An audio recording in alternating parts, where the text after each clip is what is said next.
Welcome to the Nightly Show. I'm Larry Wilmore. Man, tonight, big show tonight, thank you.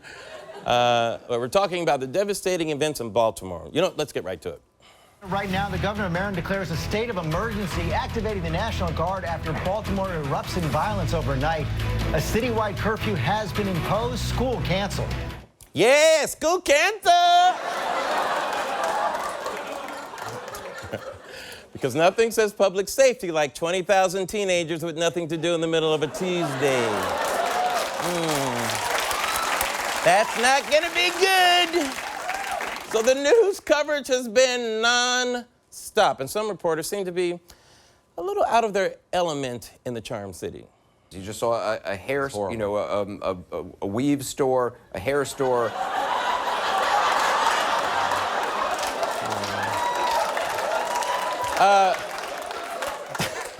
Don't worry, Anderson Cooper. You can say weave store, right? It's not the N-word, for Christ's sake. CNN's plucky kid reporter, Don Lemon, on the other hand, he just needs to stop trying. Even the governor of Maryland and the mayor of Baltimore walked away when Don tried to suggest they weren't handling the riots well. Is there anything that you would do differently now? When you say outside agitators, what do you mean? How are you going to enforce a curfew tomorrow when kids are out of school? It's a what? Say again, Mayor, I'm sorry. Hey, you know what they say? When life hands you Don Lemon, you walk out. Everybody knows. That's how the saying goes. Now, where CNN took the awkward approach to handling these racial tensions, Fox took the racial approach to handle their awkward tensions. We got two stores right now. This guy's walking out with a Colt 45 poster, and then he's burning it, but you certainly have got a lot of free liquor that's going on in the five-finger discount here. Actually, that was a clip from Fox's news hit program, Blacks Do the Darndest Thing. It's so funny.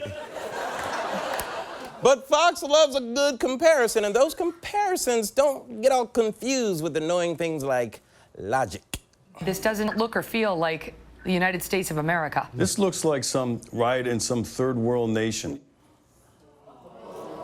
This doesn't look like the United States. This looks like a third world nation. I can't relate. Let me give you guys some advice. When like this goes down, all of you should just go home and just show reruns of Killing Jesus, all right? Because you're never going to be able to relate to this. But if anything explains America, it's those pictures. Oppression, riot is exactly the pattern that built this country, starting with the tax oppression that led to the Tea Party riot, the party you all seem so in love with.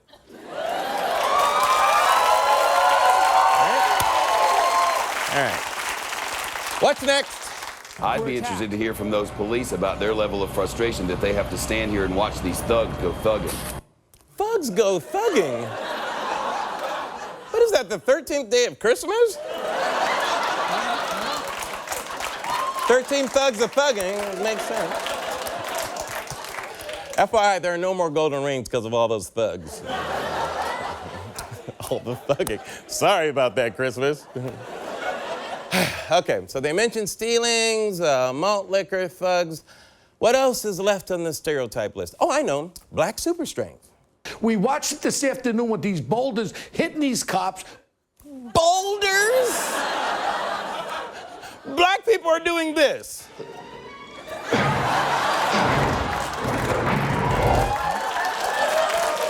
This is what we're doing. So black people can throw boulders. Thanks. I didn't know I could do that. Okay, stealing, malt liquor, thugs, super strength, what else?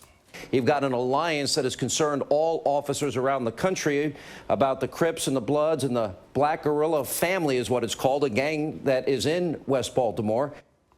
Okay, so between the Bloods, Crips, and Black Guerrillas, which one of these gang names do you think Fox likes to say the most? And the Black Guerrilla family. The Black Guerrilla family. Black Guerrilla family. The Black Guerrilla family. The Black Guerrilla family. The Black Guerrilla family. The Black Guerrilla family. And the Black Guerrilla family. The Black Guerrillas families. A group known as the Black Guerrilla family. This guerrilla gang, whatever you want to Black Guerrilla family. F*** you motherfuckers, man. Seriously. What is that? What kind of shit? That's rolling off your tongues a little too gleefully. You guys sound like 5-year-olds who just learned the word vagina. Vagina, vagina, vagina, vagina, vagina. However, there was a legitimate reason to talk about gangs. Word tonight of a credible threat that several gangs in Baltimore have forged an alliance to engage in attacks on police officers. Ooh, that does not sound good. In fact, that's a pretty serious accusation. I don't know why I shouldn't believe it. I mean, they are gang members, but you know what? It would be nice to hear from one of them. I mean, I don't want to paint the wrong picture of this. We did not come together against the cops. We're not about to allow y'all to paint this picture of us.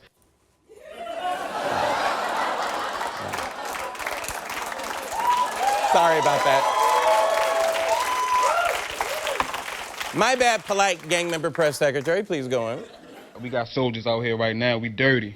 You know, we dirty. They threw bombs at us for trying to stop what's going on right now. Y'all not about to do that to us. So your game plan tonight has been to stop the violence? To stop what's going on. It's astonishing. If things in Baltimore are so bad that these groups who have not done a lot of good in the black community now want to do good in the black community, that's saying something. When the Bloods, the Crips, and the BGF, that's right, Fox, that's how you say it, are telling you to take it down a notch, maybe it's time to listen, you know? Look, there's a lot of anger and a lot of frustration, and yes, there are a lot of people who vandalized the city, but there's even more people who turned up to do some good. Since Saturday, there have been thousands of people peacefully protesting, and today, over on Facebook, over 3,000 people have volunteered to help clean up the city. So by Facebook party invite math, that's like almost 300 people, but it's gonna take more than brooms to clean up the messes in cities like Baltimore. Stay in the struggle. We'll be right back.